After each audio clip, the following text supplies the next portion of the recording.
Baik, hari ini Perdana Menteri Datuk Seri Najib Tun Razak mengadakan lawatan kerja sehari ke Kelantan dan antara lain Najib akan turun padang ke Mani Urai iaitu di Kuala Krai yang merupakan antara kawasan paling teruk terjejas akibat banjir baru-baru ini, dan dalam lawatannya Perdana Menteri akan mengumumkan model rumah sementara untuk mangsa banjir di daerah tersebut.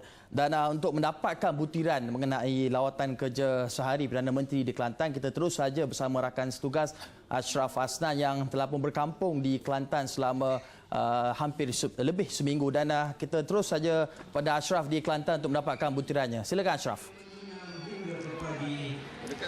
Ya, baiklah Hakim, terima kasih Hakim. Saya kini berada di Sekolah Kebangsaan Mani Urai Baru, di mana sebentar sahaja tadi Perdana Menteri Datuk Seri Najib Tun Razak baru sahaja tiba di perkarangan sekolah ini, dan sebelum itu beliau hadir untuk melakukan walkabout di sekitar Mani Urai Lama.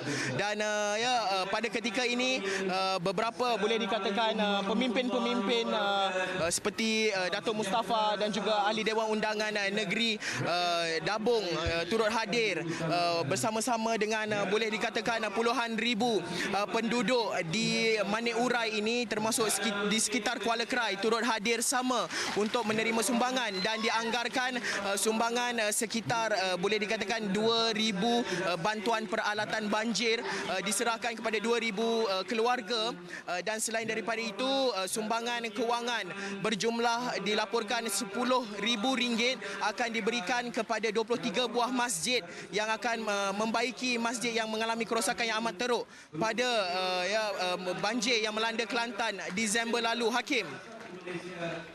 Baik Ashraf, kalau kita lihat banyak yang diumumkan oleh Perdana Menteri mengenai sumbangan RM10,000 untuk membaiki masjid dan sebagainya, tapi saya kira apa yang penting bagi penduduk di Kelantan adalah untuk mendapatkan penempatan sementara, sebab dalam laporan yang dipaparkan oleh diberikan Ashraf sebelum ini, kita dapat lihat penduduk di kawasan-kawasan yang teruk terjejas seperti di Mani Urai, mereka hanya tinggal di dalam kemah. Jadi mungkin Ashraf ada butiran mengenai model rumah sementara yang diumumkan oleh Perdana Menteri. Ashraf. Ya, baiklah Hakim, untuk pengetahuan semua, kehadiran Perdana Menteri hari ini menunjukkan komitmen beliau selaku Perdana Menteri dan juga pemimpin kerajaan pusat dengan kerjasama dengan kerajaan negeri sendiri dan juga NGO untuk membantu mangsa banjir yang mengalami musibah yang amat teruk pada ketika ini. Dan pengumuman hari ini merupakan rumah kekal dan bukan rumah sementara, dan rumah kekal ini akan diberikan kepada penduduk-penduduk yang mengalami rumah yang musnah sepenuhnya pada banjir lalu. Dan untuk rumah sementara pula, beberapa NGO sedang bergiat aktif bekerjasama dengan majlis daerah untuk menyediakan rumah sementara kerana masih lagi ada penduduk yang duduk di dalam khemah.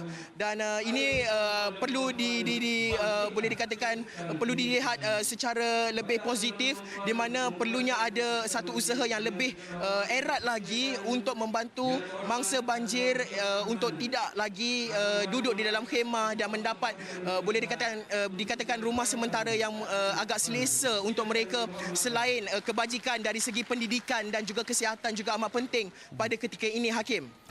Baik Ashraf, kita tahu selain daripada pengumuman model rumah sementara yang akan dibuat oleh Perdana Menteri, mungkin Ashraf ada butiran lanjut mengenai lawatan sehari Perdana Menteri di Kelantan yang saya pasti cukup padat. Mungkin Perdana Menteri ada agenda lain selain daripada sekadar mengumumkan model bantuan rumah sementara itu, Ashraf. Ya, betul itu Hakim.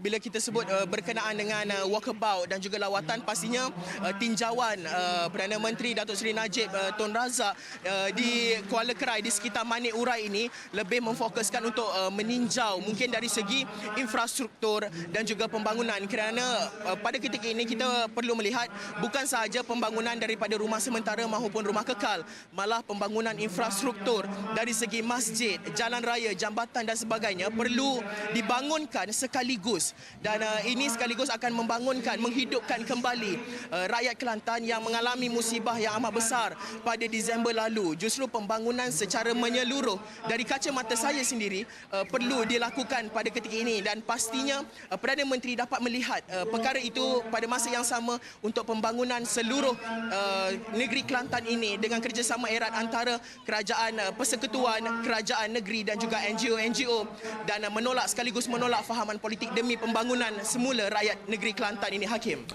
Baik, terima kasih Ashraf. Saya pasti kehadiran Perdana Menteri dan lawatan kerja ini sedikit sebanyak dapat melegakan sedikit penduduk kampung di kawasan yang terjejas banjir.